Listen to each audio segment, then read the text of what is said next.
I like to take each one. They're built by me, so they're like my decoys.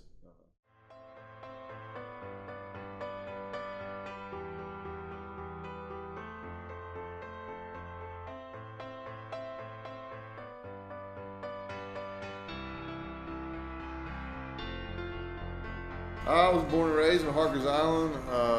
My mom and dad was born and raised in Harkers Island. My grandparents were born and raised on Diamond City on the Outer Banks. Boat building has been in our heritage, all my life. My dad was a carpenter slash boat builder slash fisherman. Mom, she took care of the house. It's like, old tradition. But the boat building's been in our family for a long time. I started when I was like 19 with Parker Marine. Worked with them for 10 years, and I went with Hatteras Yachts for 3 or 4 years. So I've worked with different manufacturers, Jones Brothers manufacturers. Then I went out on my own and started helping my brother build the intruders.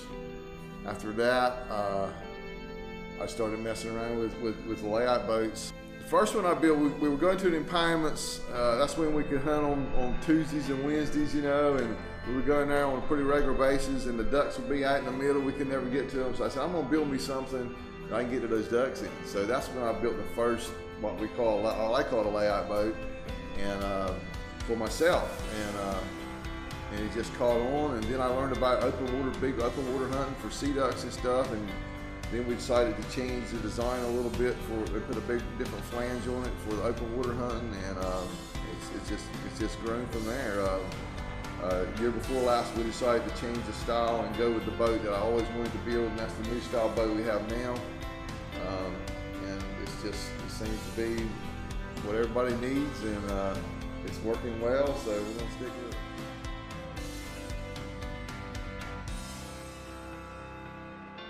The flanges is with the turn down lip.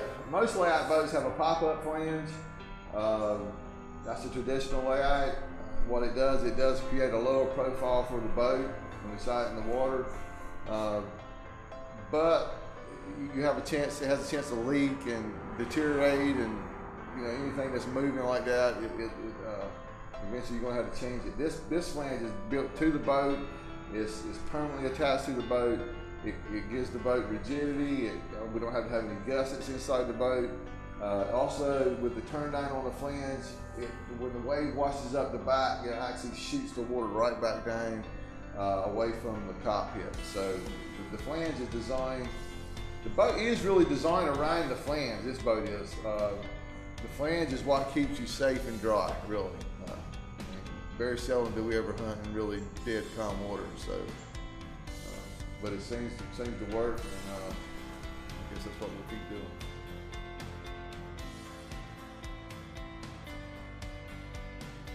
It's where I was raised. Harkers Island is Core Signs right there, and we got the Core Sign Museum and the heritage that goes back. I just got to thinking, what can we call this rig, and that's what we came up with. It's kind of stuck.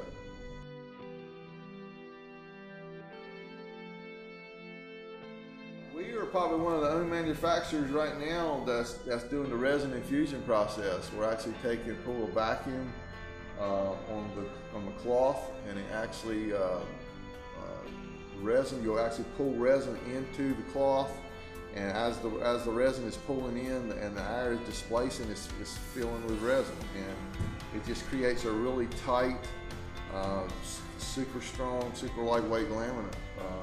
It's pretty much, I guess you call it high tech, but it's not. But it really works good, and I think that's what we're going to stick with.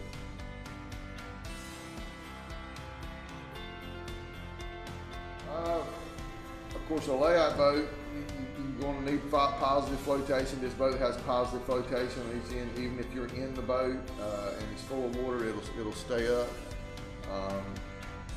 But that's what we really look for in a boat that's safe. A safe boat to me is a boat that you can get in under fairly rough conditions and not have to worry about getting wet, and know that if you do take on some water, that you're going to be safe.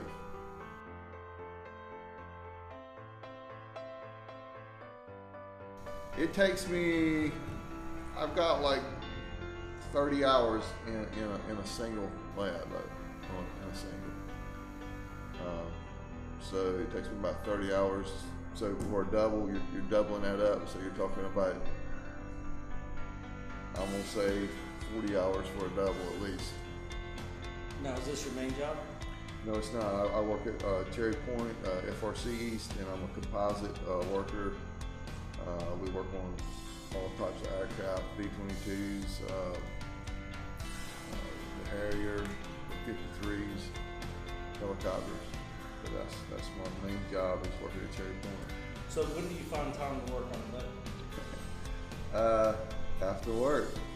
So these boats are pretty much my baby, to the point where they're like carving a decoy. You got the guys who carve decoys and take their time and do a good job, and so that's what I like to do with these boats. I mean, I like to take each one. They're built by me, so they're like my decoys.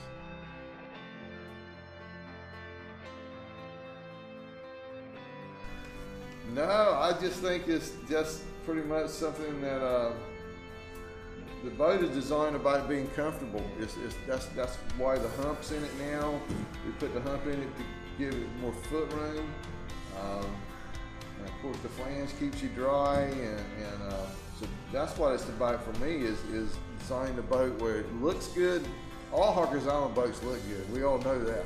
So we got to have some curves, and so that's just part of it. But really the boat is designed to be comfortable and to be dry and to be safe, and that's what it's about. This design came straight out of my head. That's all I can tell you. I had it in my head for a while, and when I started building the plugs, I didn't have any blueprints, just a couple of drawings I had done, and I really didn't know how it was going to come out, but in the end it came out pretty good, so we're happy with it.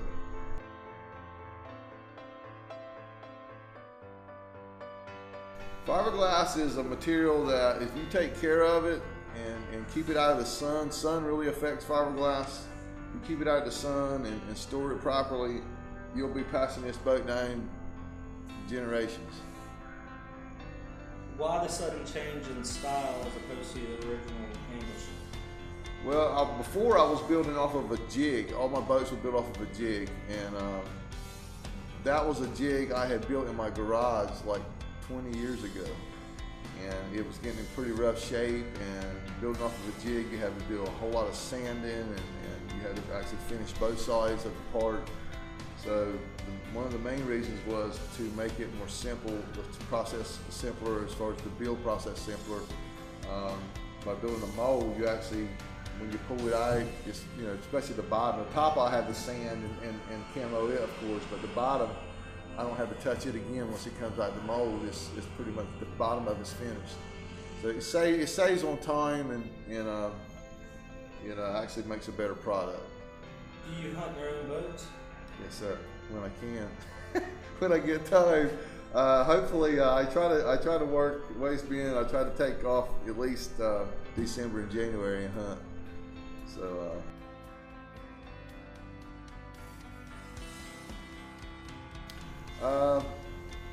My favorite prototype so far, I built my good friend John Heffley in Vermont. You guys probably know him from the video he posted when he received his boat on YouTube about 4 years ago. But he decided he wanted a new one, so he sold his old style and bought the new one. And we actually made him a customized headrest in the flange and something like that. You know, there'll be some changes made. I'm sure this boat will.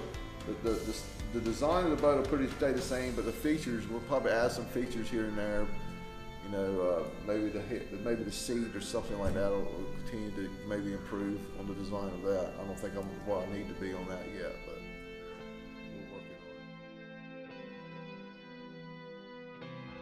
So why do you love doing it? It's just part of my heritage, man. It's just in me. I can't help it. My wife, you know, that's one thing I want to say, guys, right now, is I couldn't do this without my wife. You know, this has been one of the reasons we started doing this on a full-time basis, because my son had dyslexia and my wife quit her job about 15 years ago, and decided to homeschool, and this has been a blessing to us that we've been able to sell these boats and to do the power work to have enough income for her to stay home, you know, with my son. And now he's 19 and graduated, and so we're on the downside. We're going on the downside. So I think things are going to get better and easier from here on out. So it's looking good.